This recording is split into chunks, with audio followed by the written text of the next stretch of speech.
राज्यसभेचे माजी खासदार छत्रपती संभाजीराजे लोकसभेची निवडणूक लढवण्यासाठी इच्छुक आहेत.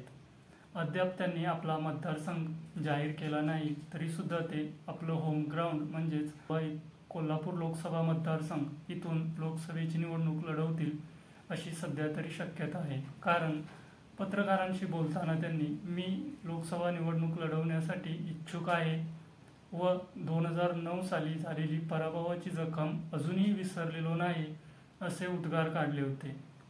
2009 साली कोल्हापूर लोकसभा मतदारसंघातून लोकसभेच्या रिंगणामध्ये काँग्रेस राष्ट्रवादीच्या आघाडीतर्फे छत्रपती संभाजीराजे राष्ट्रवादीच्या चिन्हावरती निवडणुकीस उभे होते.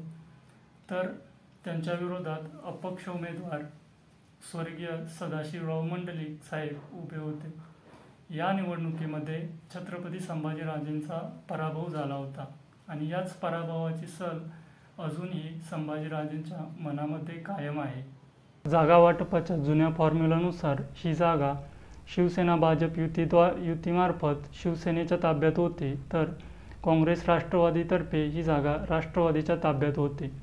परंतु बदललेल्या राजकीय समीकरणानुसार सध्या महाविकास आघाडीतील घटक पक्ष असणारे शिवसेना उद्धव ठाकरे गट यांच्याकडे सध्या तरी या जागेवरती प्रबळ असा उमेदवार नाही.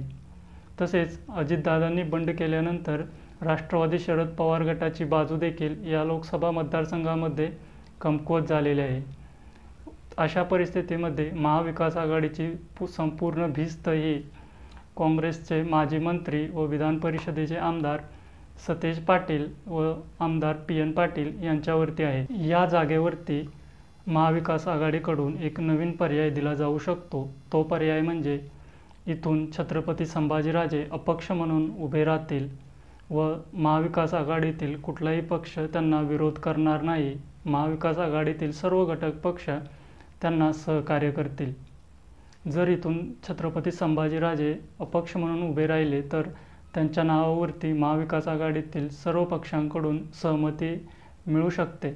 या उलट महायुतीकडून महाराष्ट्रामध्ये लोकसभेच्या 45+ जागा निवडून आणण्याचे टार्गेट ठरवले असल्यामुळे या ठिकाणी महायुती आपल्यातर्फे अधिकृत उमेदवार देईल यात कोणतीही शंका नाही.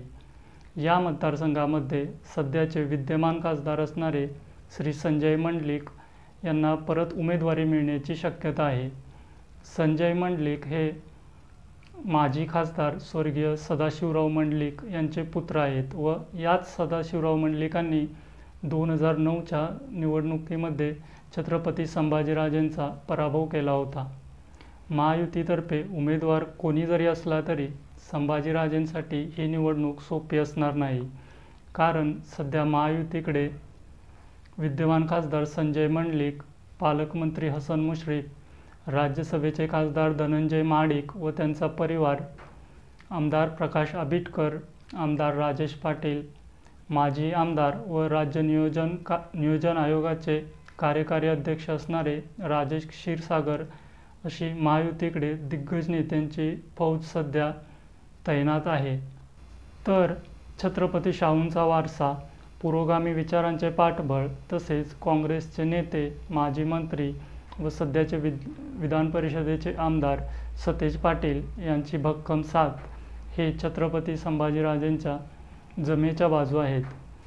येणाऱ्या निवडणुकीमध्ये संभाजीराजे आपल्या विजयाने जुन्या जखमेची भरपाई करणार की परत पराभव होऊन जुन्या जखमेची खपली निघणार हे आपल्याला येणाऱ्या काळामध्येच समजेल.